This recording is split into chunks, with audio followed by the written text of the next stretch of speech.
Assalamualaikum warahmatullahi wabarakatuh. Alhamdulillah wa syukurillah wala haula wala quwata illa billah. Asyhadu an la ilaha illallah wahdahu la syarikalah wa asyhadu anna Muhammadan abduhu wa rasuluhu la nabiyya ba'dah. Allahumma sholli wa sallim wa barik ala nabiyyina Muhammadin wa ala alihi wa ashabihi ajmain. Subhanaka la ilma lana illa ma'alamtana innaka antal alimul hakim. Rabbi shrahli sadri wa yassirli amri wa hlul 'uqdatam min lisani yafqahu qawli. Amma ba'd. Wa qala wa ta'ala fi kitabil karim, a'udzu billahi minasy syaithanir rajim. Bismillahirrahmanirrahim. Ya ayyuhalladzina amanu taqullaha haqqa tuqatih wa la tamutunna illa wa antum muslimun. Shadaqallahul adzim. Bapak-bapak, ibu-ibu, saudara yang insyaallah dimuliakan oleh Allah, puji syukur kita panjatkan kehadirat Allah Subhanahu wa ta'ala yang selalu melimpahkan rahmat dan barokahnya, termasuk ampunannya kepada kita dan keluarga kita. Dan alhamdulillah atas rahmat dan barokahnya pada malam hari ini, walaupun kondisi sangat gelap, mendung, tetapi iman kita tidak terhalangi dengan cuaca yang gelap itu. Tetap kita berangkat ke masjid untuk memenuhi panggilan muadzin yang merupakan wakil dari Allah untuk menyampaikan seruan ibadah yang mulia, yaitu sholat berjamaah. Mudah-mudahan sholat kita pada malam hari ini mendapat ridho dari Allah Subhanahu wa ta'ala dan sebagai amal ibadah yang bisa meningkatkan iman dan takwa kita kepada Allah, sehingga kita semakin istiqomah dengan keimanan kita. Karena banyak juga orang yang sholat tetapi tidak ada penambahan amal-amal ibadah dan muamalahnya. Bahkan sholat hanya sebagai ritual peribadatan yang tak bermakna. Maka kita selalu berdoa semoga amalan kita ini, ibadah kita semuanya ini diterima oleh Allah Subhanahu wa ta'ala. Bapak-bapak, ibu-ibu, saudara yang dimuliakan oleh Allah, agar kita tetap istiqomah dalam hidup ini, karena hidup ini semakin kita lalui dengan bertambahnya iman, maka seperti orang yang berlayar. Jelas bahkan air laut yang ada di pantai tak sedalam yang ada di tengah lautan. Begitu pula gelombang dan angin yang selalu menerpanya. Air laut yang ada di tengah tidak sedalam, begitu pula gelombangnya dengan di samudra. Maka kalau kita ingin menempuh tingkat yang paling sempurna seperti orang belajar ke samudra, maka harus mempersiapkan mental dengan menghadapi segala masalah-masalah selama dalam perjalanan. Maka salah satu perjalanan yang sedang kita tempuh untuk menuju pulau surga, yaitu surga itu sendiri, maka diperlukan keimanan yang kuat, terutama dalam menerima takdir, ketentuan Allah, di mana ketentuan itu telah Allah tuliskan 50.000 tahun sebelum anak Adam itu dilahirkan. Maka dari itu kita harus siap gelombang hidup yang akan Allah tentukan dalam perjalanan ini. Kalau enggak, maka akan tumbang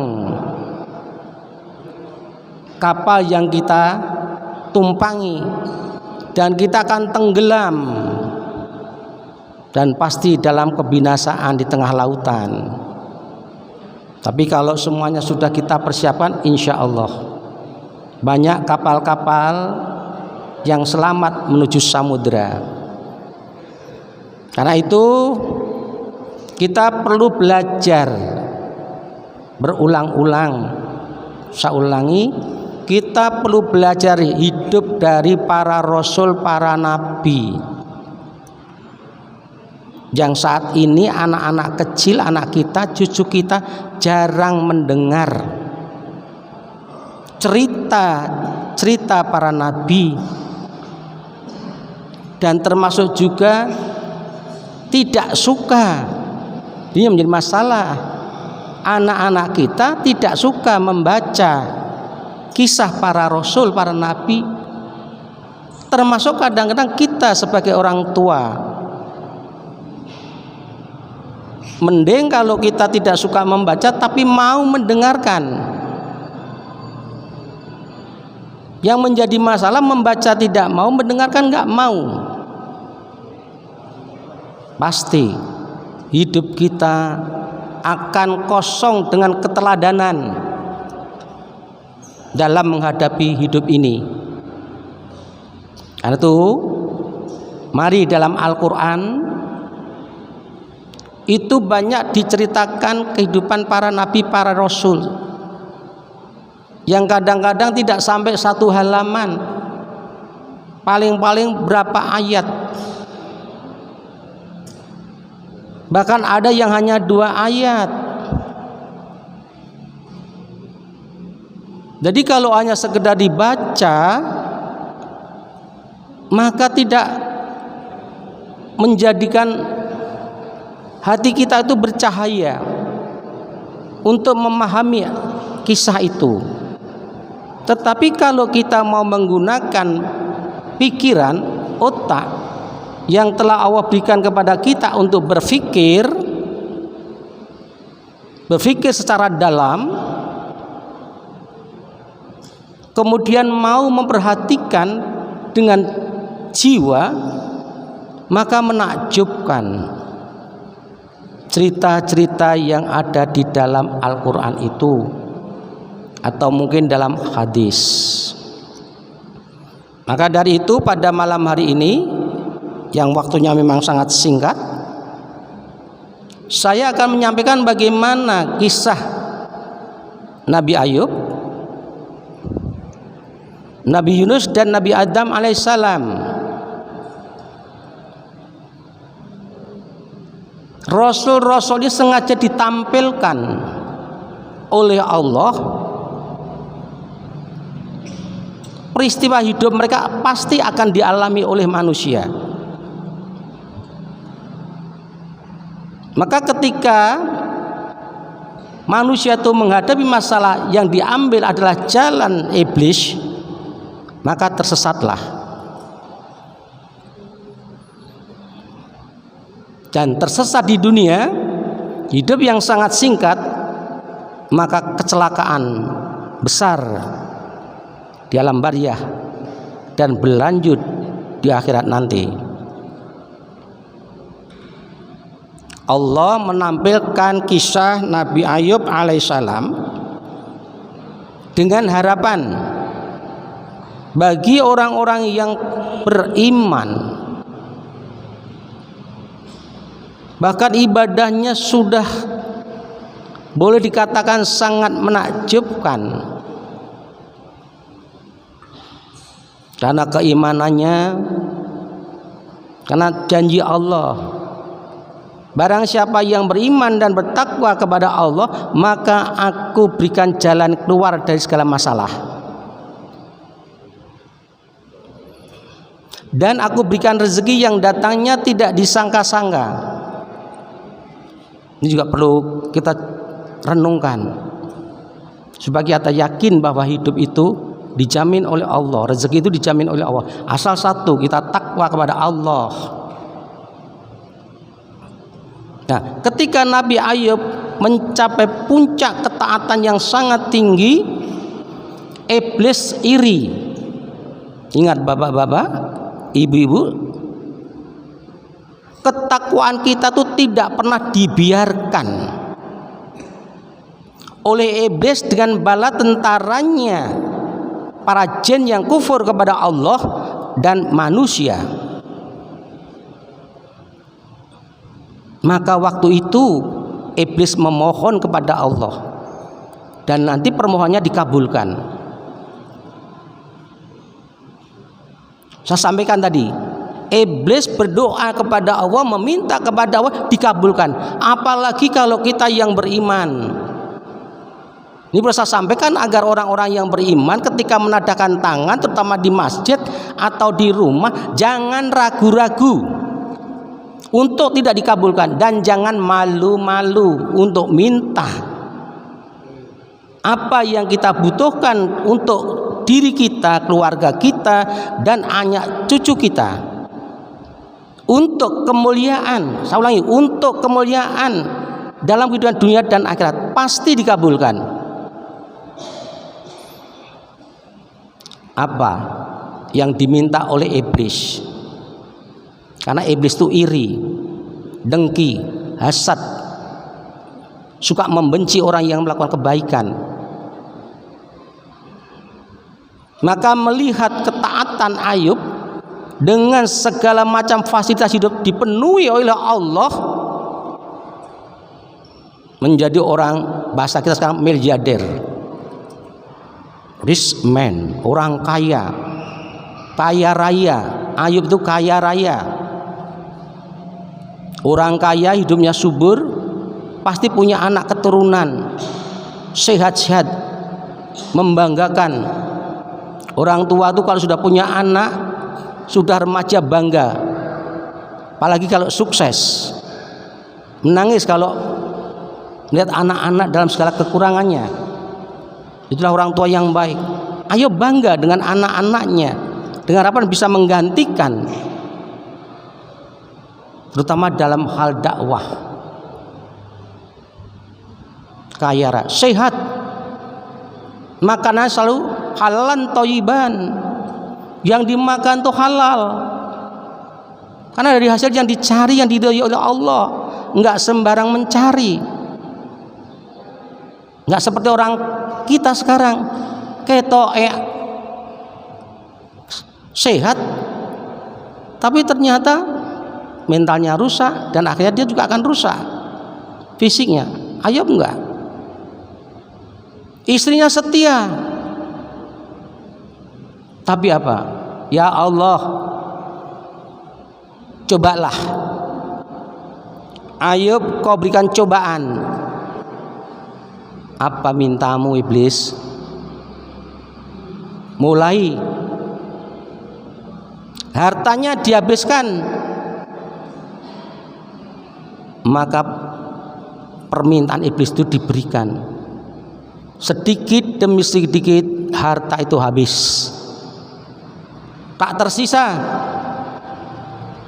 bahkan untuk makan saja susah. Tapi tetap beribadah kepada Allah. Kalau kita sudah goyang mungkin, begitu melihat Ayub tidak bergeser keimanannya, bahkan semakin mendekat kepada Allah. Coba lagi ya Allah, apa yang kau minta iblis? Anaknya ambil, nanti kan dia kufur kepada engkau, gak mau beribadah lagi, bahkan mencela engkau. Kan biasanya begitu Pak, kalau orang sudah ibadah dicoba mengatakan gopo sholat, gopo tahajud, gopo duha, gopo ngaji, gopo macem-macem, tau uripku koyong ini terus. Nah di sini Pak ujiannya, betul. Habis anaknya, tidak disahkan satu pun. Dan terakhir, coba anaknya kau ambil ya Allah, tetap dia beriman. Coba kalau dia diberikan penyakit, betul diberikan juga oleh Allah dengan penyakit yang menjijikkan, yang semua masyarakat moh mendekati Ayub. Ini Pak, orang-orang yang beriman kadang-kadang diuji oleh Allah dengan ujian yang berat, karena nanti surganya tinggi. Gak akan sama surga yang tinggi dengan surga yang biasa nanti. Tetapi tetap tabah, tetap selalu berprasangka baik kepada Allah. Jangan sekali-kali kita sebagai orang beriman merasa diperlakukan oleh Allah dengan tidak baik, jangan. Tapi justru sebalik, berprasangka baik. Apa yang terjadi pada kami itulah yang terbaik menurut Allah. Itu yang harus kita tanamkan dalam hidup ini. Jangan sampai ada kata-kata percuma aku beriman, toh hasilnya seperti ini. Kenapa? Banyak orang seperti itu, berpikir seperti itu. Nah perlu nyebrang agama. Banyak Pak, sebab-sebab orang murtad itu mendapat ujian dari Allah nggak kuat. Tanya coba, orang Islam yang keluar dari agama Islam itu pasti karena ujian, dia nggak kuat. Maka supaya kita kuat, pahami kisah Ayub. Sampai yang paling berat, lidahnya tidak bisa untuk berzikir, hatinya saja. Maka baru dia memohon kepada Allah. Selama itu dia hanya bersabar, tidak mengucapkan apa-apa kepada Allah, berprasangka baik kepada Allah. Tetapi begitu zikir untuk mengucapkan Allah sudah sulit, la ilaha illallah wahdahu la syarikalah, lahul mulku walahul hamdu wa ala kulli syai'in qadir. Ini zikir yang paling tinggi di hadapan Allah nilainya. Tidak ada makhluk yang lebih tinggi di hadapan Allah kecuali orang yang berzikir setiap hari 100 kali. La ilaha illallah wahdahu la syarikalah, lahul mulku walahul hamdu wa ala kulli syai'in qadir. Siapa yang lebih tinggi? Yang lebih dari 100, belum yang lain. Maka baru berdoa dia kepada Allah. Apa doanya? anni masyanaduru wa anta arhamar rahimin. Ya Allah, aku telah berpenyakit, tidak minta disembuhkan, Pak. Kalau kita beri ujian oleh Allah, misalnya cari rezeki susah, pasti kita berdoanya, ya Allah berikan aku rezeki yang luas. Boleh nggak? Boleh, Pak. Tapi orang-orang yang sudah muqarrabin, tahu bahwa Allah mengerti apa yang menjadi keinginan kita, malu menyebutkan apa yang menjadi keinginan kita. Nahnu aqrabu min hablil marid. Kata Allah, aku lebih dekat daripada urat lehermu, hai orang-orang yang beriman. Wa na'lamu ma yuwaswisu fi bimin nafsahu, dan aku lebih tahu dari apa yang kau bisikkan dalam hati. Ayub ngerti, pasti minta hal-hal yang baik-baik, tapi nggak terucap. Golden is silent, silent is golden. Diamnya orang yang beriman, dikirnya orang beriman dalam hati, itu lebih sempurna daripada segera diucapkan. Dan diamnya adalah emas. Maka Ayub hanya mengatakan, ya Allah, aku telah berpenyakit, Engkaulah zat yang maha terpuji, tersayang di antara zat-zat yang tersayang. Dengarkan baik-baik bapak-bapak ibu, ketika Allah disebut namanya yang agung, arsy goncang.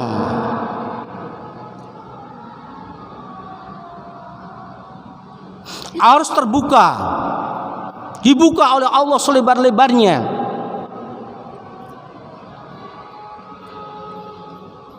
Dan Allah siap memberikan apa yang dibutuhkan oleh hambanya. Maka Allah mengajarkan kepada orang-orang yang beriman, kalau mau berdoa, mulai dengan menyebut nama-nama Allah yang agung. Sebut nama Allah yang agung. Kalau kita perlu apa? Pakai keran, pakai kunci. Kuncinya nama itu. Jenengan kok banyak merasa dosa sehingga hidup kesulitan, sebut nama Allah yang Maha Pengampun. Ada nanti Al-Ghaffar, Al-Ghafur, At-Tawwab, Al-Wadud.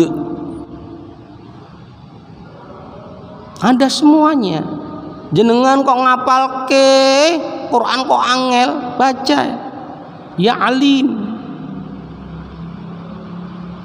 Jenengan pengen anaknya di derajat sing mulya di hadapan Allah, di hadapan para malaikat dan orang-orang beriman. Kalau bisa menjadi pemimpin yang bertakwa, baca ya Rafiq, ya Rafiq, ya Rafiq, ya Allah yang mengangkat derajat. Bukan derajat dibeli. Kursi DPR dibeli dengan ratusan juta. Maaf Pak, teman saya 2 Pak, gelewang pikirannya Pak, mencalonkan diri sebagai anggota DPR berapa ratus juta, sawahnya habis, punya mbah-mbahnya, punya ibunya warisannya, orang yang masih hidup Pak, karena dia membeli jabatan. Jabatan kau usah dibeli, minta kepada Allah. Kalau memang Allah mentakdirkan, gampang bagi Allah semuanya. Kalau enggak, berarti kehendak Allah itu yang lebih baik. Baca ya Rafiq, ya Rafiq, ya Rafiq. Jangan pengen disayang oleh orang, karena ada orang benci lihat orang, lihat lain.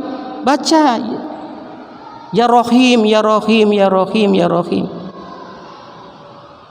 Nah, termasuk Nabi Ayub itu, ketika dia sudah tidak bisa berzikir dengan nama-nama yang agung, nama Allah Asmaul Husna, Maka dia mulai merintih, ya Allah, aku telah berpenyakit. Kaulah Zat yang maha penyayang di antara penyayang. Ketika disebut itu, Allah turunkan sifatnya yang paling menyayang, paling penyayang. Nggak akan tega Allah melikan utusannya, Rasulnya yang sudah dicoba dan dicoba karena kebencian, iri hati iblis, hidup merana. Enggak. Maka dikatakan fastajabalahu, maka segera oleh Allah dihilangkan. Kalau Allah ingin menghilangkan sesuatu kesulitan bagi, enggak sulit Pak, enggak sulit. Enggak percaya? Ini orang kita ini sering enggak percaya Pak. Bagaimana Nabi Musa mengeringkan Laut Merah?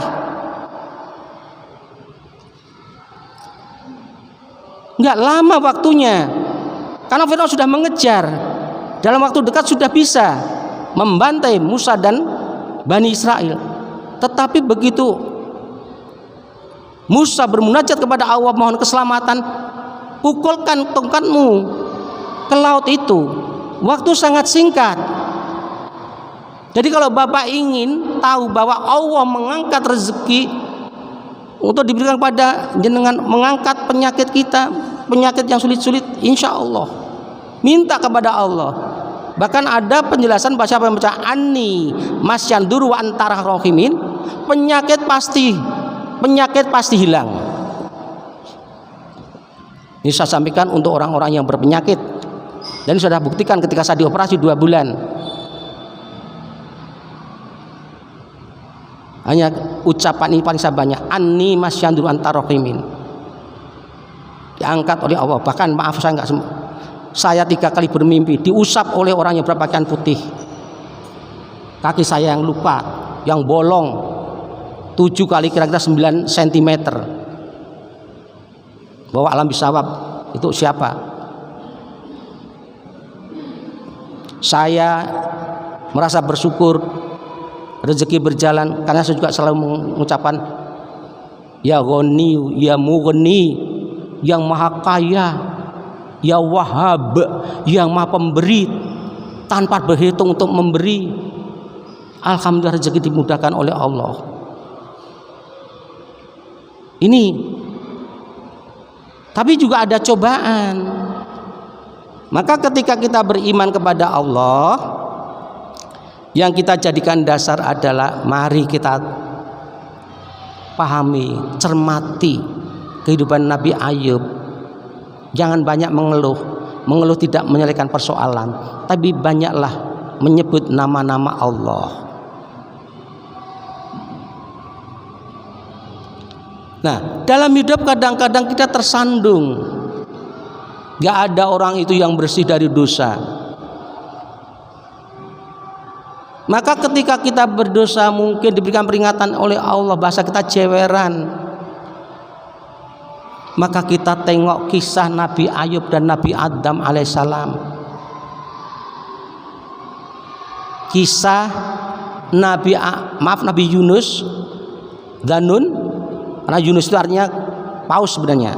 Nama aslinya Dzannun. Dan Nabi Adam. Begitu mereka melakukan suatu kesalahan, maka dia diuji oleh Allah, diperingatkan. Maka Nabi Yunus ketika salah langkah, berputus asa dalam berdakwah, maka dia mendapatkan peringatan oleh Allah. Ini dalam surat Al-Anbiya 87-88 bahwa Nabi Yunus mendapatkan ujian karena dia meninggalkan kaumnya dalam berdakwah karena putus asa. Kaumnya sulit untuk diajak beriman kepada Allah, maka dimasukkan ke dalam perut ikan paus, tempat yang sangat gelap, tidak ada yang mampu menolong menyelamatkan. Tetapi di tempat yang sangat gelap itulah, ketika sendirian itulah cahaya Allah justru dapat dia lihat. Di tempat yang gelap itulah dia melihat tanda-tanda kebesaran Allah. Gak seperti manusia sekarang di tempat terang tapi otaknya gelap. Di tempat terang hatinya gelap. Di tempat terang matanya gelap. Wah, bukan istrinya kok dianggap istrinya, bukan suaminya kok dianggap suaminya. Bermalam di sebuah hotel yang penuh dengan lampu-lampu kristal, itu kan gelap. Di tempat terang tadi hatinya gelap, pikirannya gelap, matanya gelap. Tapi Wadi Yunus tidak. Di tempat yang sangat gelap dia mengenal Allah. Maka coba Pak, coba lentera hati kita itu kita cas supaya bisa melihat Allah dengan 99 namanya itu yang agung itu. Maka apa yang dilakukan oleh Nabi Dzannun? La ilaha illa anta subhanaka inni kuntu minadz-dzalimin. Singkat, tidak minta diselamatkan.